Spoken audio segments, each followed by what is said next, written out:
Good morning, Keith Tebow with you on FRC Media. Thank you for joining us. We were pleased to be joined by Mayor Paul Coogan on a weekly basis for quite a while. We took a little break from meeting with the mayor each week during the election season, but now that the election is over, we're pleased to have Mayor Paul Coogan back with us. Mayor, how are you?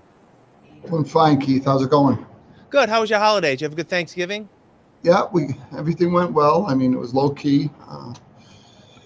I guess I went to the football game and I had dinner with my family, and off we went. Let me just ask you, first of all, how's Judy doing? Judy's doing fine. She's been going to the Y with me in the morning about 5 o'clock. She's walking on the treadmill and she's riding one of those recumbent bikes because she can move her legs okay. It's just her ribs are still very sore, and other than that, she's coming along. It'll be 5 weeks Sunday, so she's in the healing process. Yeah. We haven't spoken one-on-one since the election. And first of all, congratulations on reelection. It's been about a month since the election passed. Any reflections on that experience for you this year, and is anything you've learned from your second run for office as mayor? Yeah, well, obviously every campaign's different. This one was bruising. Some of the stuff that was said, I didn't appreciate. Some of the comments were not for me, but it's a campaign, so I guess it's all bets are off. We tried to keep to the high road as best we could. Uh, I think we're doing a good job for the citizens in the city of Fall River. We come in every day. We're prepared to work, and we do what we can to make the city a better place to live, and that's all I think they want us to do. So we'll keep going. A campaign is a campaign, and governing is a little different. You have to come in and do the work. So we got through it. I applaud anybody that runs for office. It's a very, very tough decision, time consuming, and it takes away from your family and stuff. But hey, we got through it. We did okay, and I'm not complaining.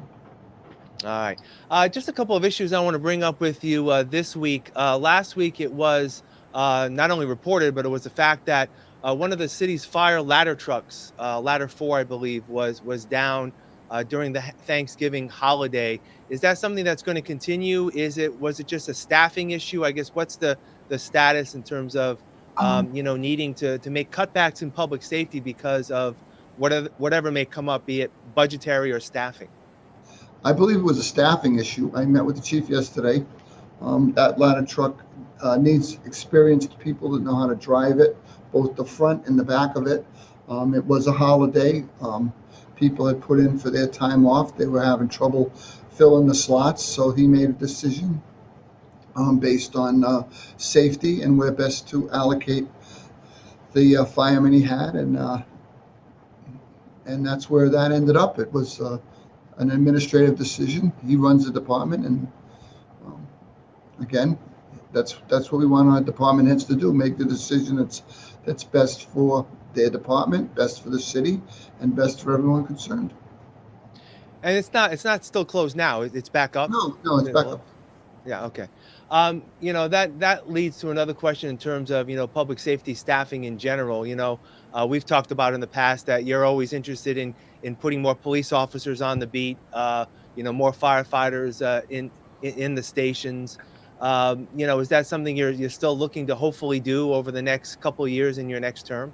Yeah, I think we have classes lined up in both police and fire going on in January, which hopefully will get them closer to their full complement. Again, it's always an issue trying to get policemen into the academies, both because of the lack of applicants. Fire department seems to do a little better. I know we have a class lined up to go with them in January, so we're going to keep doing what we can to keep both of those people up, their complements full, and we'll work to make the city safer. I want to delve a little bit into ARPA funding. It's been a while since we've talked about that. You announced some initial allocations about a month ago, just prior to the election. How's that process been in terms of, taking next steps? I know there's been a lot of talk about, getting more money for water and sewer infrastructure improvements. Have there been any other decisions on how to best use the ARPA funds? If not, what kind of time frame are we looking at potentially to A couple, announce more couple awards? Yeah, a couple of things we're looking at. A way to help small businesses in the city that were hit pretty hard by COVID. We're looking at an ambulance, a specialized ambulance that the fire EMS wants. Those are a couple of things that are coming to the forefront. Obviously, water and sewer, we're going to give them a significant amount of money. When we get our county allocation, I think that's going to go to water and sewer almost exclusively, but we'll run it by the panel, and they've been pretty supportive of the direction that we'd like to see the city go. So those are the next ones on the horizon, and then obviously we still have a lot of money left. We have some things to work out. Hopefully, with other ARPA areas, we're looking at some public safety things, and we'll be fine. Yeah.